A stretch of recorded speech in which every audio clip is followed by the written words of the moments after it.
Sejam muito bem-vindos todos. Hoje teremos o último dia de atividades da Semana da Arte de Nova Acrópole. Muito obrigada a vocês que vêm prestigiando as nossas atividades, que tão carinhosamente foram preparadas e oferecidas durante toda essa semana. Hoje finalizamos com uma atividade que é muito importante para todos nós. Vamos ter uma entrevista com o nosso diretor nacional, professor Luiz Carlos Marques Fonseca, sobre o título A Filosofia como Arte de Viver. É bem interessante, muitas correntes filosóficas tratavam dessa questão da filosofia como também uma forma de arte. Vamos tratar bem especificamente desse assunto. O professor Luiz Carlos Marques Fonseca é membro da Nova Acrópole há 36 anos e há 18 anos é diretor nacional de Nova Acrópole, Brasil Norte. Todos nós que estamos em Brasil Norte fomos e ainda somos, em muitos casos, alunos desse professor. Uma dedicação enorme e graças a ele temos Nova Acrópole da forma como ela é na nossa região, no nosso país, e muita coisa que vocês recebem é graças ao trabalho dele. Portanto, eu tenho a satisfação de apresentar a vocês o professor Luiz Carlos Marques. Seja bem-vindo, professor. Obrigado, Lúcia. Boa noite. Boa noite. Então vamos para as nossas perguntas, para nosso bate-papo de hoje. Eu espero que seja uma coisa bem interativa, bem descontraída. Fique à vontade em relação às perguntas, a forma de responder.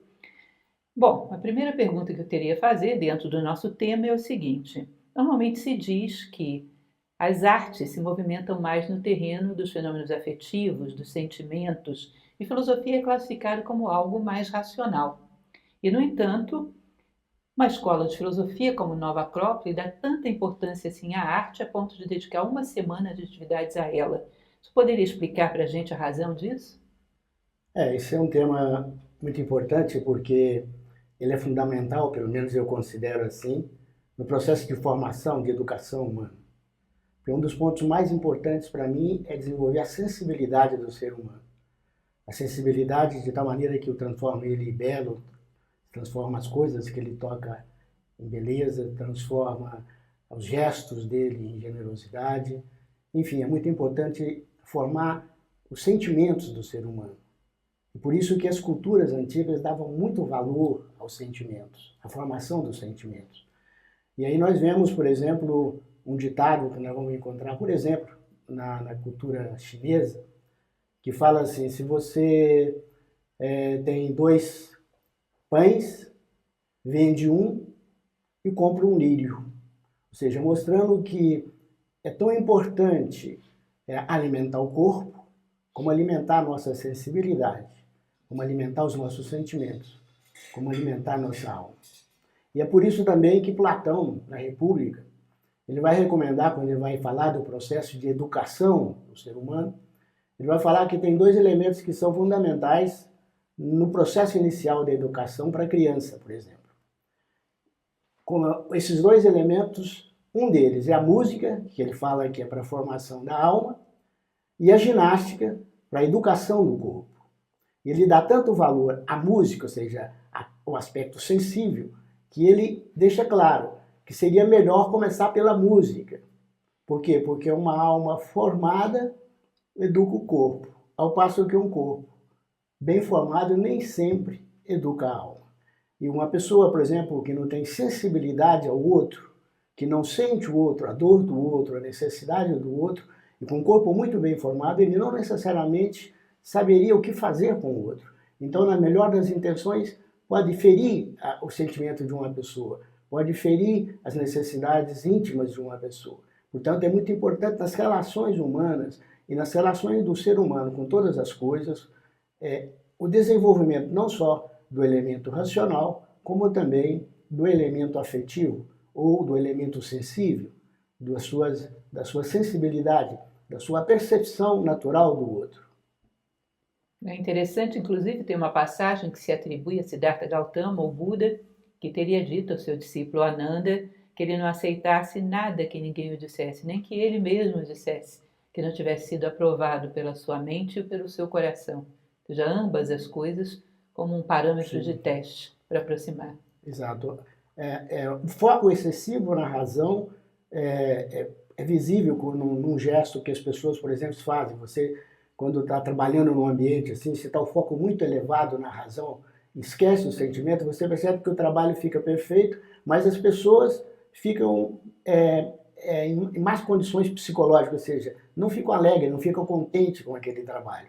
O trabalho é bem executado, mas as pessoas não saem melhor do que entraram sob o ponto de vista da alegria, da felicidade, da sua realização. Portanto, isso mostra claramente que está dando muito foco à razão, ao trabalho em si, à parte técnica do processo. Ao passo que também, se entrar só com sentimentos, esquecendo a razão, sai todo mundo muito alegre e nada bem feito. Então é necessário conjugar esses dois elementos. E é isso que é o trabalho essencial, que eu acho, da filosofia que nós falamos, da maneira clássica, que trabalha bem esses dois elementos. Os sentimentos, através da arte, e a razão, através das nossas aulas de filosofia, através das explicações lógicas de como as coisas funcionam. Muito interessante. Uma coisa que o senhor trabalhou com essa palavra, e trabalhamos muitas vezes com essa palavra dentro de sala de aula em Nova Acrópole, a palavra alma, ela é muito utilizada dentro do contexto teológico, dentro das religiões. Mas nós somos uma escola de filosofia. Para a filosofia, o que significa alma? Isso é interessante também a pergunta, porque hoje há tanto preconceito contra essas palavras que foram adotadas muito nos contextos de religiões e às vezes dentro de uma conotação muito fanática. Então as pessoas pegaram o preconceito contra algumas palavras, espírito, alma. No entanto, são coisas naturais que são tão vivenciais como tomar um copo d'água, como caminhar. E a alma, no sentido que nós entendemos, é que nós falamos do conceito de ânima, ou seja, aquilo que nos anima, que nos predispõe à ação. Porque não basta só eu conceber uma ideia, eu necessito colocá-la em movimento. Para isso eu tenho que ter motivações. Hoje se trabalha muito em valores, significa aquilo que eu dou valor, eu me dirijo em direção a aquilo que eu não dou valor, eu não tenho motivação para ir. Portanto, alma é aquilo que nos anima, que faz com que a gente vá em direção a alguma coisa. Normalmente tem duas componentes importantes. Primeiro, a tomada de decisão, que é quando nós analisamos o contexto e escolhemos a que caminho vamos seguir. Então, nesse momento, estamos usando o que a gente chama a razão. O que é certo, o que é errado, o que é bom, o que é ruim. Depois de escolhido, eu tenho que mover, eu tenho que ter motivação para ir em direção a isso. Eu tenho que valorizar aquilo que eu escolhi. E aí entra, então, o componente dos sentimentos. Esses dois elementos, a razão nos seus aspectos mais elevados e os sentimentos que seguem os ditames da razão, esse nós chamamos de alma humana. Ou seja, o aspecto mais elevado dos nossos fenômenos afetivos e o aspecto mais elevado da mente, que é a razão. O grande problema é que, normalmente, como não temos o aspecto racional, ou seja, aquilo que é próprio da filosofia, digamos assim, acadêmica, intelectual, esse aspecto não está também tão bem formado assim, nós confundimos razão com opiniões. Então, perdemos o uso da razão, como falava Platão. Platão falava que os deuses deram aos homens uma ferramenta maravilhosa, que chama a razão, mas que, infelizmente, ninguém faz uso. Normalmente, quando Platão fala ninguém faz uso, a gente pensa que é o outro, e nunca a gente mesmo. Mas, na verdade, é que nós temos que estar muito atentos, porque para perder a lógica, que é a que apoia a razão, é um passo. E também é o mesmo problema que acontece com os fenômenos afetivos. Há uma gama muito grande dentro do que nós chamamos da psique humana, desse aspecto das emoções humanas, que envolve emoções, paixões, instintos, sensações e sentimentos, que é muito difícil também ficar na esfera dos sentimentos. E nós, às vezes, não sabemos distinguir uma coisa da outra. Portanto, a alma humana, que a gente considera esse aspecto mais elevado dos fenômenos afetivos, que nos impulsiona em direção às coisas que são boas, são necessárias, e faz bem aos demais, faz bem à natureza, faz bem a todos os seres, e a razão, que é aquilo que sabe selecionar. Para poder ficar bem clara a ideia, para as pessoas que às vezes não estão muito acostumadas a trabalhar com conceitos, um símbolo talvez seja interessante. O Sol, por exemplo, que transmite vida para todo o nosso sistema, ele possui luz que ilumina e a gente vê os objetos tais como eles são. Portanto, podemos caminhar em direção, sem trombar com os objetos. Essa luz seria a razão. Mas se fosse só luz, não tivesse calor, não teríamos disposição, força para poder movimentar. Então, o que nós teríamos que fazer? Nós temos que usar a luz do sol e o calor do sol, para isso ter não só a clareza das coisas que nós estamos observando, mas também a motivação para caminhar através dela, para poder dar vida a ela, dar movimento a elas. Então, luz significa razão, simbolicamente, e calor significa os sentimentos, ou os elementos próprios do fenômeno afetivo. É uma coisa curiosa que nós sempre trabalhamos há muitos anos e agora vem ressurgindo na moda, é o pensamento estoico. Existe um filósofo que é Epíteto, que fala algo muito parecido com isso que o senhor está dizendo. Ele diz, proteja a sua razão e ela protegerá você. Não sei se o senhor tem percebido como o estoicismo tem voltado à moda, como se tem falado nele. Sim. Hoje não se forma mais aquilo que nós chamávamos nas culturas antigas a formação do caráter. Ou seja, a capacidade da pessoa ela controlar a sua emotividade, ela controlar os seus fenômenos afetivos, ela controlar a sua mente e ela ser capaz de numa circunstância adversa, manter a lucidez da mente e a lucidez da sua conduta. E essa capacidade de fazer com que as pessoas tenham um pouco de controle sobre si mesmo e também que saibam eleger corretamente, isso estava dentro daquilo que eles chamavam de formação do caráter. Hoje, normalmente, a formação está muito ligada à formação da capacidade da pessoa de desenvolver determinados tipos de técnicas, determinados tipos de pensamento que habilita ela a ganhar vida, habilita ela a participar de um processo produtivo dentro da sociedade. Mas não necessariamente habilita ela a ser feliz, habilita ela a ser realizada.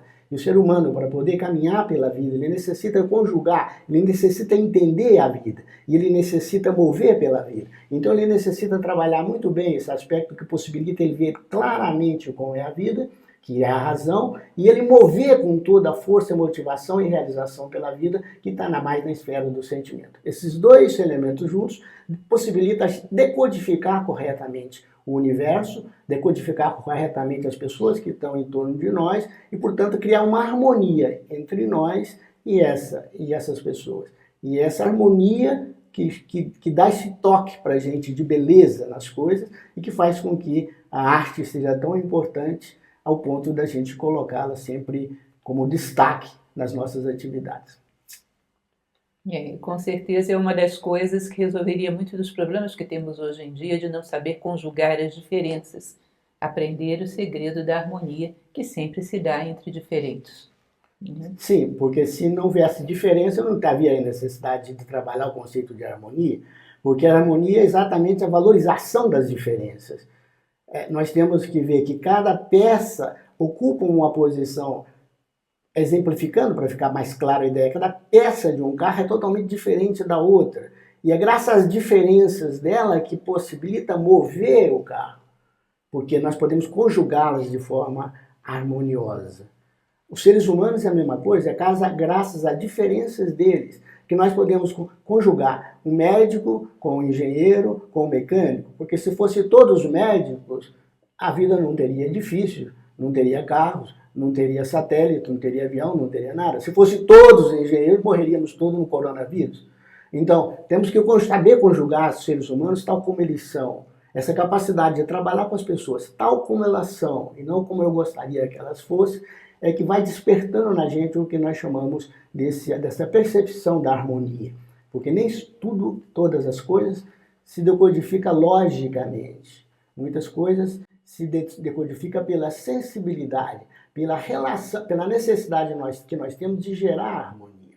Muito comum numa família, por exemplo, o pai, ele assumir muito aspecto da razão, então tudo para ele é lógico, claro, é horário e tal. E a mãe, quando percebe que se seguir aquilo a criança vai desequilibrar psicologicamente e não vai funcionar nada, ela entra com um sentimento e a decisão dela não é tão racional como o pai gostaria. Mas leva a uma relação de harmonia, a uma relação de sensibilidade, que faz com que aquela criança depois recupera os dois elementos. Ela torna alegre, contente, motivada e, ao mesmo tempo, tem muita clareza ainda para poder fazer o que ela deve fazer. Então, é muito importante a conjugação desses dois elementos, os sentimentos e a razão.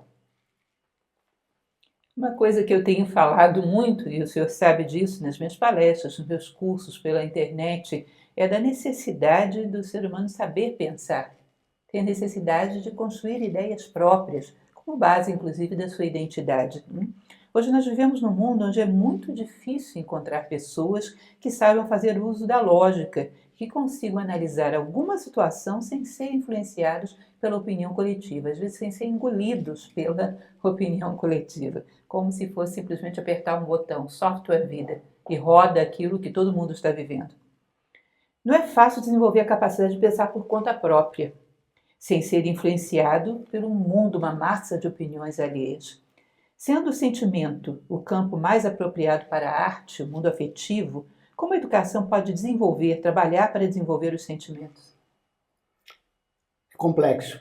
Não é complexo pela ação em si, é complexo porque a nossa cultura perdeu essa capacidade de trabalhar os sentimentos das pessoas, de desenvolver os estados afetivos, de tal maneira que a gente possa manifestar toda a sua gama de atividade, de afetividade, no momento certo e do jeito certo. E ao mesmo tempo, levá-lo a uma certa evolução dos fenômenos afetivos, até que os sentimentos estejam cada vez mais desenvolvidos, até que a sensibilidade do ser humano esteja cada vez mais desenvolvida.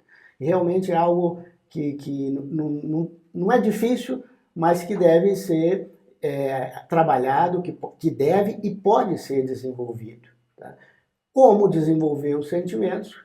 Eu comparo que é equivalente a como desenvolver um músculo. Tem que treinar, tem que praticar, tem que entrar na esfera dos sentimentos e praticar aquelas situações em que faz com que os nossos sentimentos mais elevados se aflorem e fiquem presentes. Quando nós começamos a nos enamorar desses estados afetivos, começamos a gostar deles, aí começamos a cultivá-los e eles começam automaticamente a crescer, assim como quando nós exercitamos o músculo, ele automaticamente cresce. Então, eu considero que o primeiro passo é saber distinguir as esferas mais altas, que nós podemos chamar de sentimentos, dos demais fenômenos afetivos. Tá? Quais seriam esses fenômenos afetivos? Só para deixar claro o que eu quero dizer com isso. Por exemplo, outro fenômeno afetivo que também nos atrai, que não é só algo muito bonito como uma flor que leva a gente a caminhar em direção a ela, mas também, por exemplo, uma boa comida, uma boa refeição, muito saborosa, também nos leva. Então esses são os prazeres sensíveis. Então tem os prazeres inteligíveis, porque quando você olha com a flor, você não consegue saber por quê, mas algo te atrai, você vai e quer tocá-la, quer abraçá-la, fica encantado com ela, leva para casa, cuida e assim por diante. Então, ao ponto de que você dedica um tempo enorme a ir em direção ao belo. Mas também nós temos também essa propriedade de ir em direção, por exemplo, a uma boa refeição. O instinto, por exemplo, sexual também nos atrai demais, nós vamos em direção a isso. As emoções, por exemplo, não sei se vocês já viram quando a gente está brincando com a criança e joga ele para cima assim, e ele cai nos nossos braços, ele fala, de novo! Então, aquelas emoções que tanto gostamos, por isso gostamos de subir montanhas, gostamos de lugares perigosos, por quê? Porque gostamos de sentir. Muitas vezes, quando nós chegamos na nossa casa, está tudo apagado, a gente quer ligar um rádio porque queremos sentir alguma coisa, parece que o vazio nos incomoda. E aí também tem o que nós chamamos de paixão, que é exatamente quando a gente pega uma comida dessa, ou alguma que a gente gosta muito dentro desse campo sensível, e nós apegamos tanto que a nossa mente fixa o nosso pensamento aí e cria verdadeiras paixões, ao ponto da gente só ficar pensando naquilo, só pensando naquilo e só querendo aquilo. Então essas são as esferas, por exemplo, de outro campo da afetividade, que se relaciona com os prazeres sensíveis. Só que existem uns prazeres, como eu mencionei das flores, por exemplo, de um pôr do sol, que é um prazer inteligível. Esses prazeres inteligíveis que só acessa o ser humano e os demais outros seres que nós observamos normalmente não interessam, ou pelo menos não acessa, não toca o coração deles, portanto não mexe com a motivação deles. Exemplificando, para ficar bem claro, esse exemplo que talvez ajude vocês a saber separar as esferas do sentimento, que são essas partes mais elevadas dos fenômenos afetivos, da esfera dos prazeres sensíveis, para saber separar isso sem estar usando muitos conceitos, seria interessante observar aquilo que atrai, por exemplo, o seu animal, o cachorro, o gato. Por exemplo, quando você está fazendo uma comida muito gostosa em casa, o cachorro está ao lado te incomodando, porque ele é atraído como você por aquela comida. Mas quando você está olhando um pôr do sol, o cachorro não fica ali olhando o pôr do sol e tendo o prazer que você tem. Ele não acessa o inteligível, assim, aquilo que está por trás daqueles pontos que os sentidos físicos, a visão, possa observar. Ou o olfato, ou o paladar, ele tem algo por trás. É por isso que os seres humanos, normalmente, ele faz muita questão dos prazeres inteligíveis, ainda que ele não tenha consciência dele. E isso é importante desenvolver no ser humano, a importância desses sentimentos. Por exemplo, dificilmente nós gostaríamos de ir a um restaurante que a comida fosse simplesmente boa, mas que o lugar fosse feio, fosse sujo. A comida está excelente, mas o lugar é feio. Muitas vezes nós preferimos ir para um lugar bonito, onde a comida não é tão boa. Ou nós damos mais preferência aos prazeres inteligíveis do que aos prazeres sensíveis. Então, à medida que nós vamos trabalhando com essa esfera que é própria do ser humano, porque nenhum outro ser participa, é que nós vamos começando a desenvolver a sensibilidade do ser humano. É por isso que ele pode contemplar um rosto humano e saber que por trás daquele rosto existe uma tristeza, existe uma alegria, existe uma angústia, existe uma necessidade que ele tem que inteligir, ele tem que decodificar, ele tem que perceber para que ele possa relacionar corretamente com aquela pessoa. Portanto, nós temos a esfera dos sentimentos, que é muito importante o seu desenvolvimento, ou seja, a sua capacidade de você fazer crescê-lo. E com isso, simplesmente utilizando cada vez mais. Nós costumamos classificar os sentimentos, para dar um pouquinho mais de informação, em três tipos de sentimentos. Aqueles sentimentos que despertam esse prazer interno em nós, aquela sensação de agradável, de prazer, de querer ir em direção àquilo, aquele objeto, aquele ato, aquela ação, que é, por exemplo, os sentimentos estéticos, que está exatamente dentro do contexto da Semana da Arte. E que quantas viagens, por exemplo, nós fazemos para vir num local belo, significa, estamos nos movendo pelos prazeres estéticos. Quantas vezes nós não vamos simplesmente a um local só porque tem uma rosa bonita, só porque tem um banco bonito, só porque tem uma paisagem bonita? Então, esses são nossos prazeres estéticos. E tem os prazeres éticos, que se relacionam com a bondade. Por exemplo, nesse período que está essa grave na sociedade, às vezes nos emocionamos com as capacidades que determinadas pessoas têm de, às vezes, arriscar a própria vida para ajudar os demais. Essa bondade que enche de plenitude o coração humano, esses são os prazeres, digamos, éticos, que se relacionam com a bondade, com o bem. E também, não sei se vocês já viram esse pessoal que compra esses telescópios e fica olhando as estrelas, querendo ver algo que os olhos físicos dele não observam, mas que ele garante que existe, como se movimenta, como isso move, e ele quer entrar nesse universo desconhecido, misterioso. Isso nós chamamos de sentimentos místicos. Descobrir, desvelar a natureza, ir no seu coração e entender a natureza. Daí que nós falamos que existem, às vezes, esses três componentes importantes dos prazeres inteligíveis, as componentes éticas, estéticas e místicas. Bom, isso mais ou menos é a esfera. Então, como desenvolver o sentimento? Praticando, entrando mais naquilo que diz respeito aos sentimentos místicos, aos sentimentos éticos, que é exatamente fazendo a generosidade, a bondade, e os sentimentos estéticos, que é embelezando, deixando todas as coisas em volta de nós o mais belas possível. E em relação a ter ideias próprias, o senhor poderia dar alguma dica para a gente? Como é que a gente pode saber se está pensando ou se está sendo pensado? Se tem realmente ideias próprias? As ideias próprias, a gente às vezes imagina que as ideias próprias é ter uma ideia que ninguém teve. Não, isso não é ideia própria. A ideia própria é quando você vê a ideia por sua própria conta, e não quando você leu ela em Platão, quando você leu ela numa obra clássica, quando você viu ela num jornal. Nós temos que essa ideia que nós captamos nos livros, isso são, digamos assim, como se fossem mapas. Com esse mapa agora, quando eu for agir no meu cotidiano, eu vou agir de acordo com esse mapa até o ponto em que eu me envolvo tanto com aquilo que eu estou fazendo. Coloco tanto sentimento, coloco tanta luz, tanta clareza naquilo que eu estou fazendo, com tanta consciência, com tanta atenção, que de repente eu começo a perceber que existe algo que move aquela situação, que está por trás daquela situação. E às vezes eu descubro essa ideia e falo, é tal coisa. Aí você vai ver, quando você descobre essas coisas, que Platão falou disso, que Jung falou disso, que Lao Tse falou disso, e você fala, olha, não é que essa ideia existe por si só. Então, essa quantidade de coisas que você vê por sua própria conta, e depois pode confirmar que está em todas as tradições, está em todos os grandes pensadores, bem colocado e às vezes até com várias óticas que você pode até iluminar melhor aquela visão que você teve. Essa capacidade de ver, ela corresponde muito à capacidade que nós temos de nos comprometermos com a vida, de entrar na vida, porque é a vida que revela para a gente, é a natureza que revela para a gente, vem de dentro essas ideias. Porque elas que são as ideias que não só formam a minha constituição física, psicológica, mental, mas também que formam a essência de todas as coisas que eu observo. Então, às vezes, essas coisas, quando eu me envolvo com elas, elas despertam em mim a capacidade de perceber essas ideias sem necessidade de recorrer a livros, sem necessidade de recorrer a coisa nenhuma. É muito importante ter as ideias próprias, porque é delas que nascem as convicções.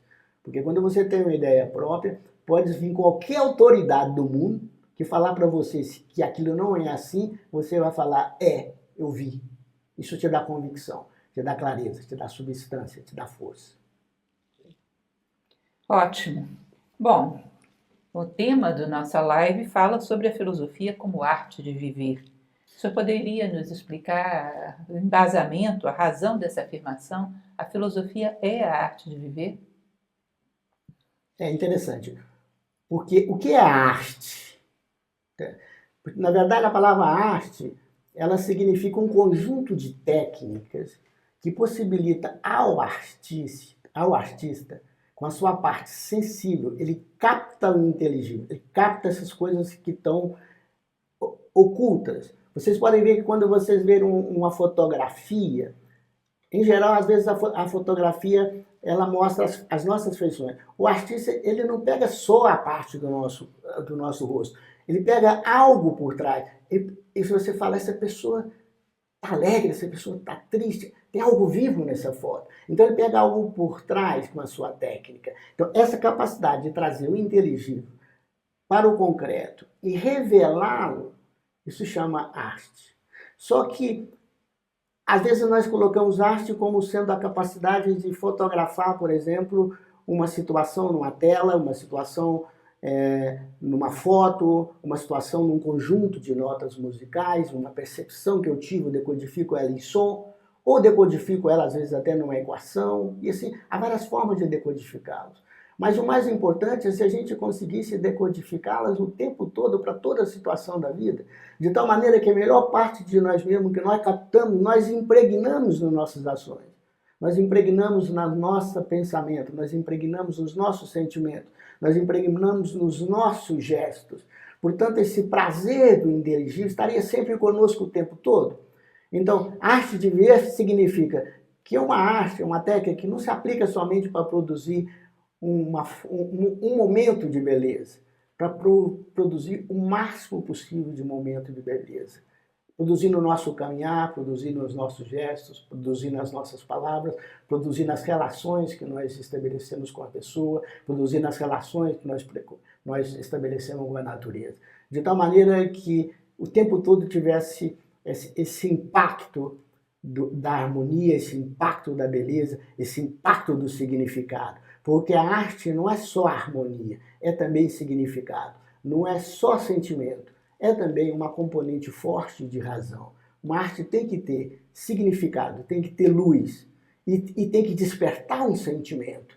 Tem que ter sentimento, tem que ter fogo, calor, que é a parte do sentimento. A arte, ela deveria ser como o sol. Impacta, ilumina e ao mesmo tempo aquece, move. Faz com que as pessoas não queiram só ficar contemplando, faz com que as pessoas queiram penetrar na vida e recriar esses momentos a maior quantidade possível. Então a filosofia, ela procura trabalhar com todos os elementos da vida para criar essa situação, para que não seja arte no sentido só artístico, como nós entendemos, mas arte como no sentido de forma de viver. Ou seja, seria agregar beleza ao mundo, em tudo aquilo que se faz.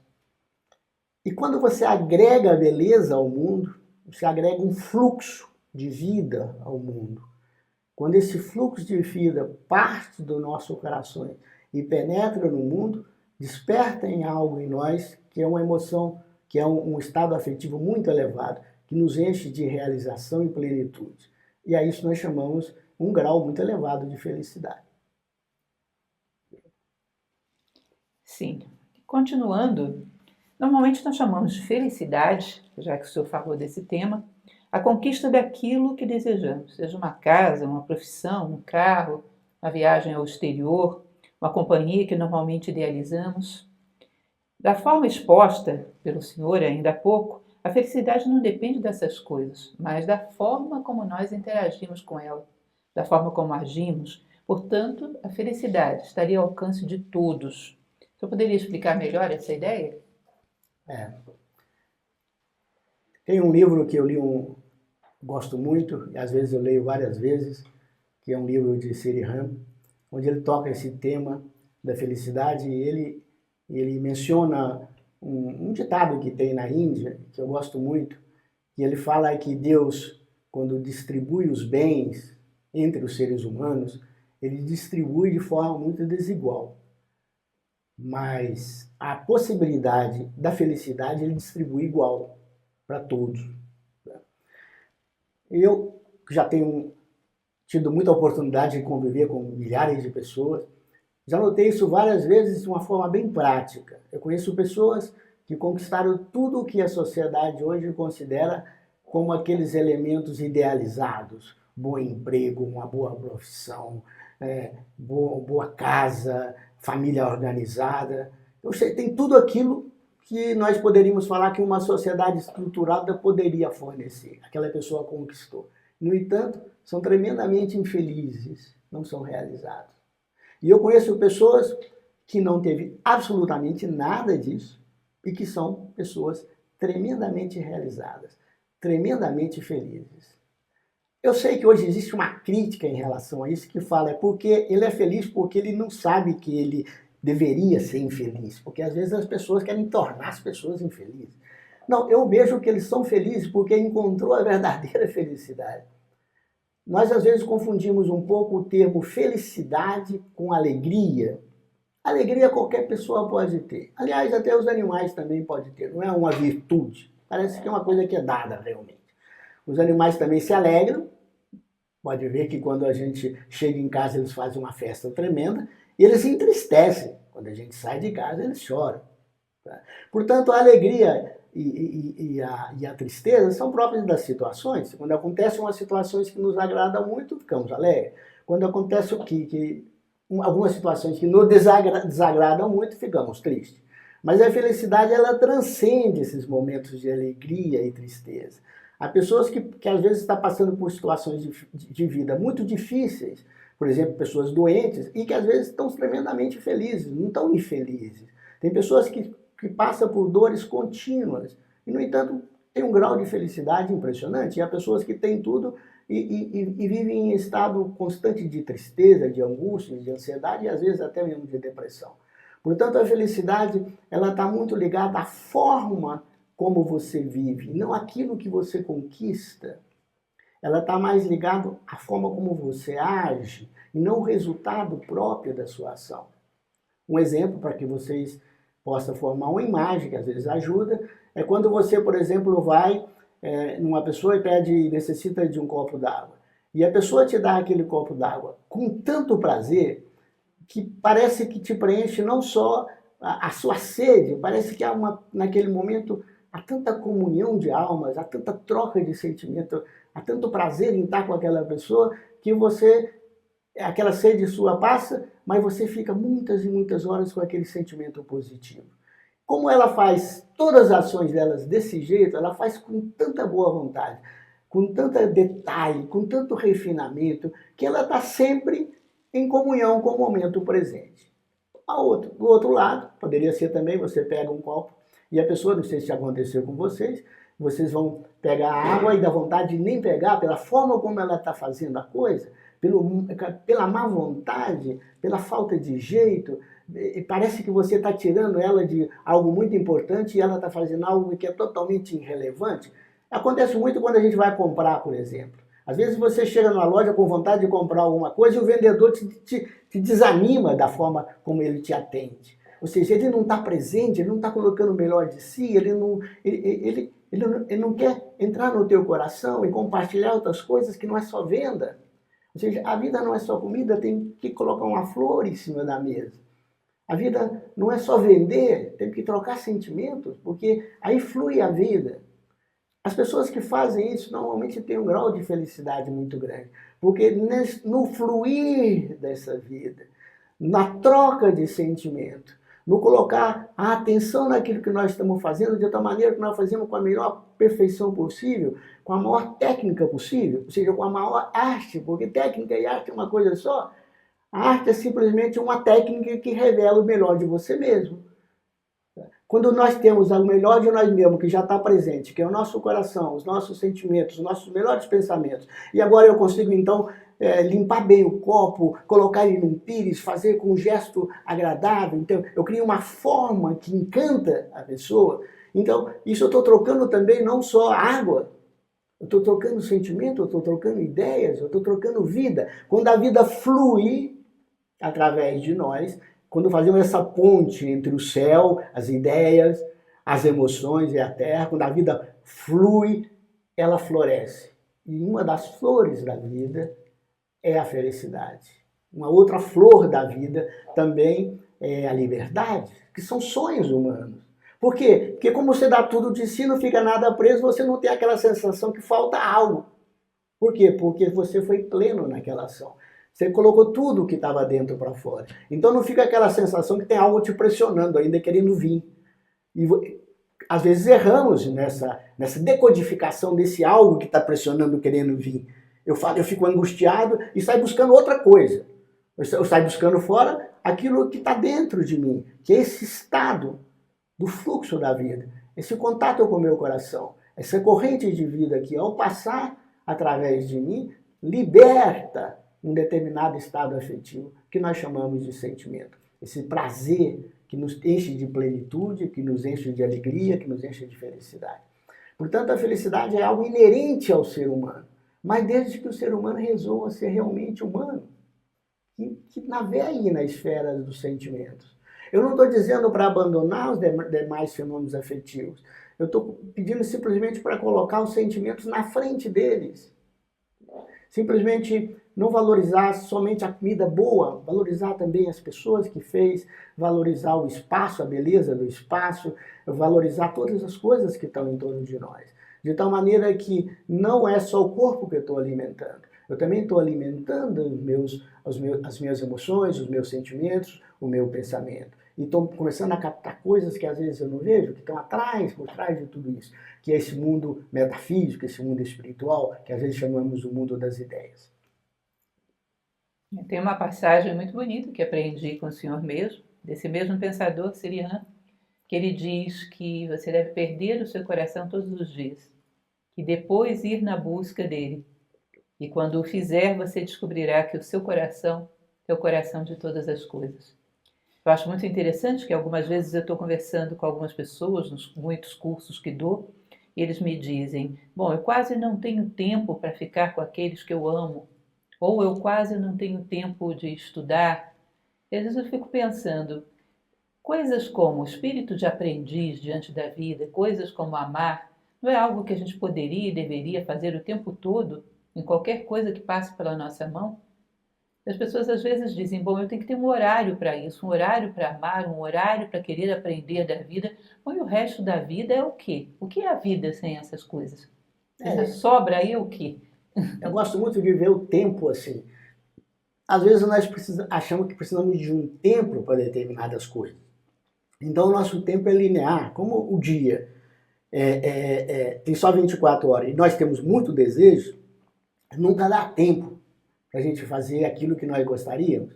As obrigações são tantas, as necessidades são tantas que a gente parece que a vida está passando e eu estou perdendo a vida, porque não tenho tempo para nada. Por quê? Porque eu trabalho numa dimensão de tempo linear, de tempo que eu meço com um relógio, Eu não percebo que tempo é outra coisa, que todo o tempo tem que ser meu. Que eu não tenho que reservar um tempo para aquilo, um tempo para aquilo. Eu posso estar envolvendo com isso ou com aquilo, desde que eu esteja no meu tempo, desde que o melhor de mim mesmo esteja se expressando, desde que em todo momento eu me obrigo a ser feliz. Ou seja, eu me obrigo a estar atento, eu me obrigo a colocar o melhor de mim mesmo, ou eu convoco os melhores dos meus sentimentos, de tal maneira que o meu coração vibra. E quando o meu coração vibra, ele identifica o coração do outro. Então você percebe que quando você está bem, todas as pessoas que estão em volta de você estão bem. Nós não só propagamos mau humor, nós também propagamos o bom humor. Há pessoas que às vezes chegam no ambiente e encanta, parece que as coisas paralisam e a presença da pessoa só já é suficiente. Então nós temos que ser essa pessoa em que somos capazes de convocar sempre o melhor de nós mesmos, em qualquer lugar que nós estejamos, de tal maneira que o coração nosso vibre com o coração de cada coisa. Talvez quando isso acontece é quando as coisas começam a falar com a gente. Às vezes eu vejo muitas pessoas criativas. Um dia conversando com uma cozinheira, que é muito conhecida entre os agropolitanos, nós chamamos ela de Lili, eu perguntei como você sabe que esse prato combina com aquele? Ela falou assim, eu converso, eu pergunto para o tomate com o que ele combina, e ele conta para mim com o que combina. É assim, quando nós fazemos a coisa com o coração, nós encontramos o coração das coisas e as coisas falam para nós. Talvez por isso que tem esse ditado que os filósofos gostam de falar muito, que diz que quando queima os livros, quem perde são somente nós, os ignorantes, porque os sábios, eles falam com os corações das coisas, ele fala com as coisas, e as coisas se revelam a eles. Eles não necessitam dos livros. Por quê? Porque chegou a esse estado tão perfeito do fluir da vida que eles e as coisas se fundem, se juntam. Assim como aquela pessoa, quando te oferece um copo d'água com tanto prazer, parece que é uma comunhão de alma, e naquele momento parece que é uma pessoa só, não são duas. Portanto, essa capacidade de entrar no coração das coisas. Por isso que talvez as mães nossas, nossos pais, nos conhecem tão bem. A nossa mãe, às vezes, a gente chega querendo enganá-la e tudo, ela olha, não está bem. Parece que ela está vindo ao nosso coração. E às vezes estamos distantes, hein? Parece que quando entramos nessa dimensão não tem tempo nem espaço. Eu mesmo já tive muita oportunidade de morar muito distante das minhas famílias. Às vezes a minha mãe me ligava, você não está bem, o que está acontecendo? E não estava mesmo, a quilômetros de distância. Portanto, se funde numa dimensão em que não é o tempo normal, não é o espaço normal. É um outro tipo de espaço, é um outro tipo de tempo. E esse espaço, esse tempo que está para além desse tempo linear, desse tempo que cruza com o espaço, por isso que é representado às vezes por uma cruz, e que representa o ser humano fixado na cruz, porque está preso ao espaço e tempo. Então ele está sempre em busca de mais tempo, de mais coisa, e vai buscando para fora. E pior que quanto mais tempo, mais coisa ele vai fazendo, pior, mais pesado ele vai ficando. Parecendo aquele mito que Platão conta na República, daquele ser que caiu no mar, né? Caiu no mar e foi pregando algo no corpo dele. E ele nunca teve a oportunidade de se olhar no espelho. E aí foi pegando algas, fungos e foi. Um dia ele saiu e olhou no espelho e falou, que monstro! Como ele nunca tinha visto a si mesmo, ele falou, eu não estou gostando. Aí saiu pegando pedra, areia, folhas de árvore e colocando. E o monstro foi ficando cada vez mais pesado. Às vezes fazendo exatamente isso conosco. Sentimos uma angústia. Ao invés de tirar aquilo que está em excesso, para que fique só o nosso coração e o seu fluxo, e a essência da vida, nós saímos buscando coisas. Buscamos um carro, buscamos uma casa, buscamos uma companhia, e quanto mais coisas colocamos, mais complicada fica a vida, e não tem o tempo. Talvez é por isso. Aí a natureza vai nos pressionando, pressionando, pressionando, a gente vai, chega, mas aí vai ter o seu tempo. E aí vamos voltar a ser aquele que a gente sonha de todo homem sábio. Vocês podem ver que a imagem que nós temos de um homem sábio não é um homem que tem muitas coisas. Às vezes nós imaginamos a nossa capacidade de decodificar essa realidade, criamos imagens, nós imaginamos um senhor simples, morando numa casa de campo simples, fazendo as coisas simples, e de uma forma tão natural e tão bela que é feliz. Bom, é só isso, é mais tirar do que realmente acrescentar. Tá? Então é isso que seria para a gente esse caminho para chegarmos realmente a um grau de realização. Para quem não sabe, a cozinheira Lili é a chefe Liliane Pereira, que esteve conversando comigo aqui em uma live alguns meses atrás, que é também uma artista e merece nossos parabéns nessa Semana da Arte. Mas é interessante isso que o senhor fala. Essa semana, na minha leitura de Sêneca, as Relações Humanas, tem uma passagem que ele coloca que para o sábio a quantidade de tempo não vale nada. Em um dia ele atinge a plenitude. Se o tempo lhe der mais dias, ele vai manter essa plenitude. É bom para os demais, porque tem a oportunidade de ter contato com essa plenitude. Para ele, se você dá um dia, ele já está pleno. Eu achei isso muito bonito. A gente busca a eternidade como se fosse um tempo longo, né? E não uma janela que você entra e entra em um estado de espírito que você nunca mais abandona. Como você nunca mais ele abandona, ele é eterno. Então você conquistou a eternidade. Por quê? Porque você namorou daquilo que é eterno em você. Então, como você está sempre consigo mesmo, será eternamente feliz. Mas essa eternidade, no tempo linear, trocando coisas, isso é uma eternidade utópica. Nós, os filósofos, não pensamos que a relação com o eterno é uma utopia. Nós pensamos que é algo possível.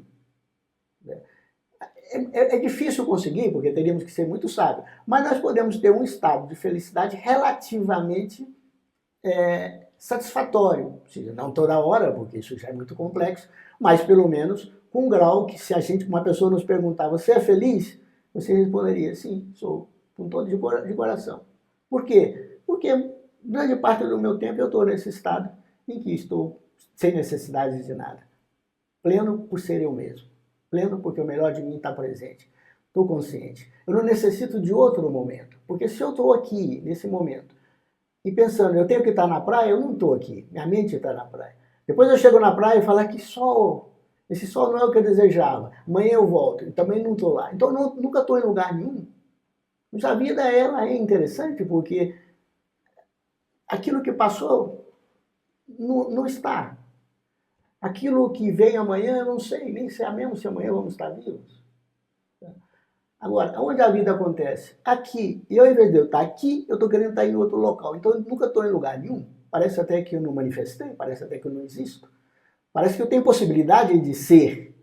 Ou seja, estar presente. Ser e existir.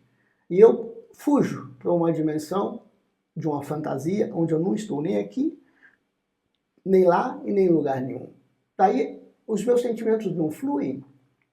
E os sentimentos, como não fluem, eles são como a água, eles são energia, por isso que eu gosto de representar pelo calor do sol. Eles ficam estagnados, ficam parados, eles ficam pressionando. E se pressiona, apodrece. Tudo que para, decai no seu caráter mais baixo, no seu caráter mais concreto. É por isso que quando uma pessoa às vezes está assim, muito angustiada, tem que comer alguma coisa, porque se o sentimento não sobe, ele tem que ir para algum lugar, porque senão a pressão muito grande a pessoa não suporta.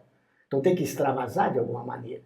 Tá? E nem sempre essa maneira como nós extravasamos satisfaz plenamente, porque fica ainda essa necessidade de alcançar algo mais elevado. Essa sensação que falta algo, que eu tenho certeza que eu poderia ter.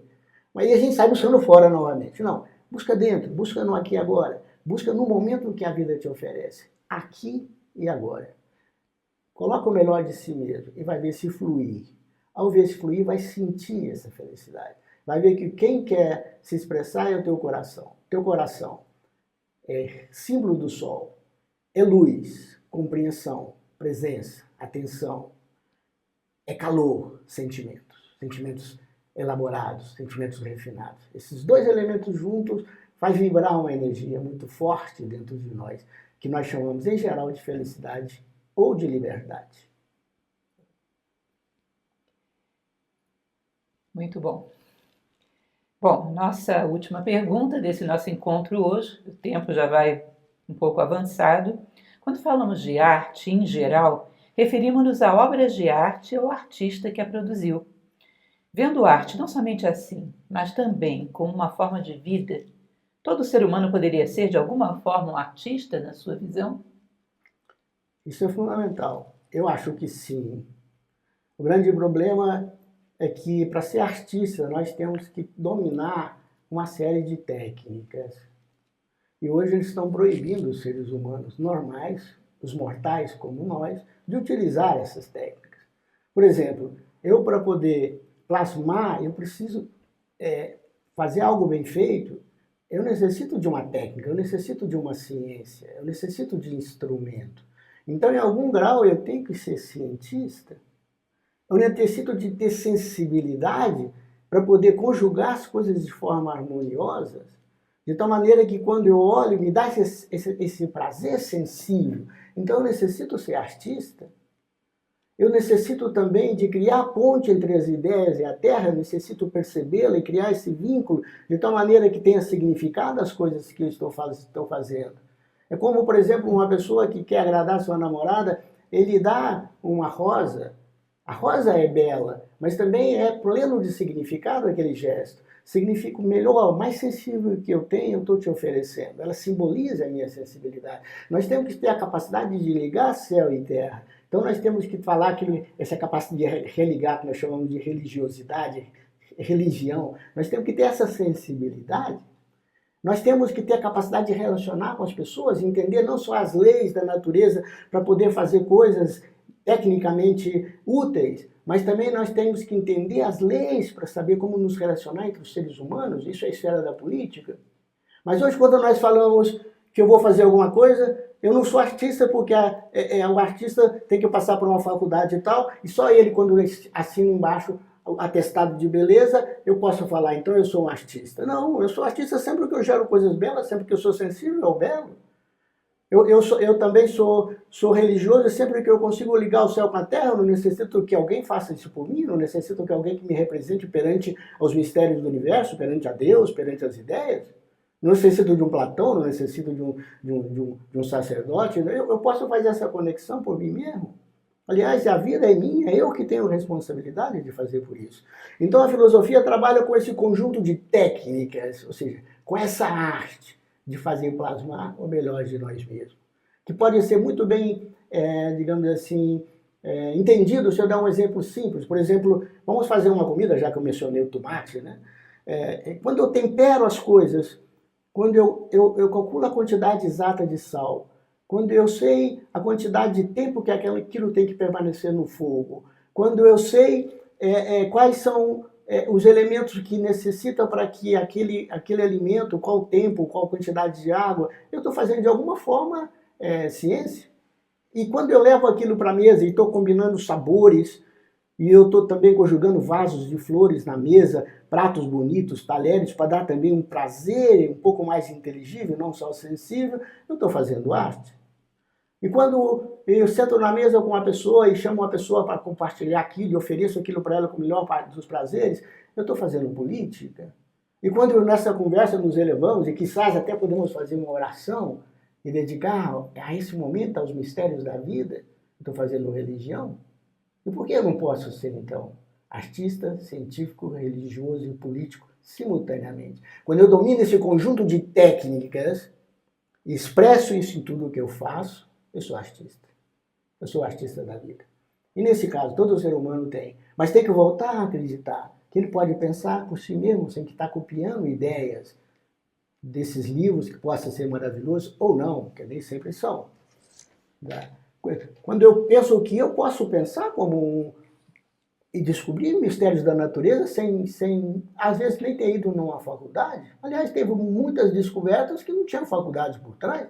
Eu mesmo admiro uma pessoa que fazia tudo isso, que eu gosto de tomar como referencial filosófico, que é Leonardo da Vinci, que você pode ver, ele era cientista, artista, cozinheiro, político, tudo ao mesmo tempo. Ele participava dos debates políticos com os governos e tudo mais. Então, isso para mim é um filósofo. É evidente que nós estamos falando de Leonardo da Vinci muito alto, mas também não temos tanta exigência como Leonardo da Vinci. Basta que fazemos bem feito uma comida. Aqui não fazemos só comida. Fazemos também um momento de beleza, um momento de elevação, um momento de realização, um momento de felicidade, um momento de liberdade. Esse, para mim, é o trabalho da filosofia. Voltar novamente a usar essa pirâmide, em que uma das faces é a arte, cuja finalidade é a harmonia, a beleza. A outra face são a ciência, as leis aplicadas ao controle, a saber entender a natureza, para que seu coração se funda com a natureza, uma vez que você segue essas leis. A outra face poderia ser essas mesmas leis aplicadas entre os seres humanos, que seria a política. E a outra face é essa capacidade de juntar céu e terra, mundo das ideias, o Deus e todo esse mistério que às vezes a gente dá nomes diferentes para eles, com a vida concreta. para que não seja uma crença, seja uma realidade que se vive. Bom, esse domínio dessas técnicas, para que a melhor de nós mesmos esteja expresso, nós chamamos de arte. Só que é arte de viver. Que também serve para colocar quadros na parede, para fazer boas músicas. Mas isso talvez tenhamos que ter habilidade, que nem sempre nascemos com ela. Mas a habilidade de viver, eu acho que todo ser humano nasceu. Por isso que eu creio piamente que esse ditado hindu tem muita sabedoria. Todos nascemos para ser felizes e podemos ser, simplesmente, se usamos a arte de viver. E estamos aí com a filosofia para ensinar isso, que essa é a nossa proposta. Agradeço muito ao professor Luiz Carlos Marques. Eu gostaria de só contar uma coisa para vocês. Eu tenho 31 anos nessa escola. Quando eu cheguei à Nova Acrópole, esse senhor estava na porta e me recebeu. Eu acho interessante você imaginar que alguém esteja disposto a te receber, te ajudar, te ensinar, hoje, amanhã, semana que vem, mas pelo resto da vida, pelo tempo que você quiser. Isso é bem curioso. Na filosofia nós aprendemos a isso, a receber as pessoas e estar com elas pelo tempo que elas quiserem estar conosco. E batalharmos para crescermos como seres humanos, para termos alguma coisa para transmitir. Vocês que têm me acompanhado por tantas palestras, por tantas entrevistas, que gostam das minhas ideias, eu aprendi essas ideias desse senhor que está aqui ao meu lado.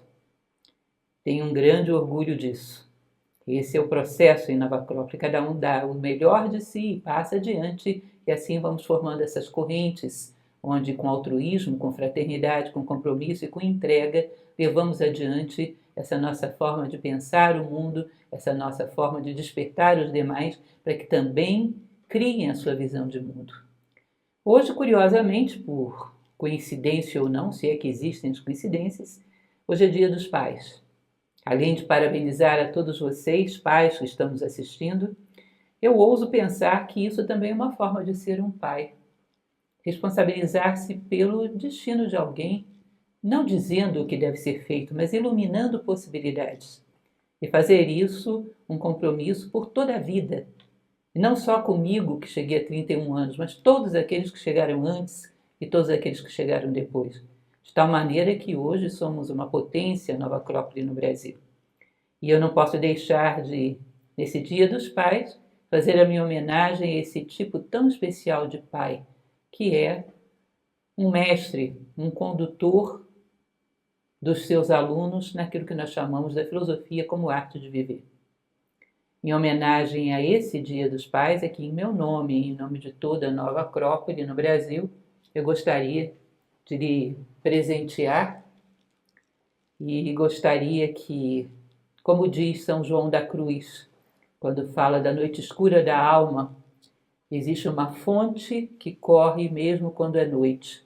Essa fonte generosa que doa o melhor de si, mesmo nos períodos mais obscuros de egoísmo, de manipulação do homem pelo homem, de ódio, essas são as fontes mais preciosas, aquelas que fluem mesmo quando é noite. Então, em nome disso, eu gostaria de, simbolicamente, em nome de todos os seus alunos, que são também seus filhos, lhe dar esse singelo presente. Muito obrigada. Olha que lindo. Essa é a característica da beleza. Coisas totalmente distintas se combinam e nós não sabemos. Coisas totalmente distintas se combinam e nós não sabemos por quê. Tivemos uma coisa só, algo belo, um buquê. E às vezes conseguimos, através da beleza, chegar aí mais fundo. E hoje, agora, por exemplo, eu vejo o coração de todos esses que eu pude ensinar. De alguma forma, realmente, eu me sinto como pai de todos eles. Muito obrigado a todos.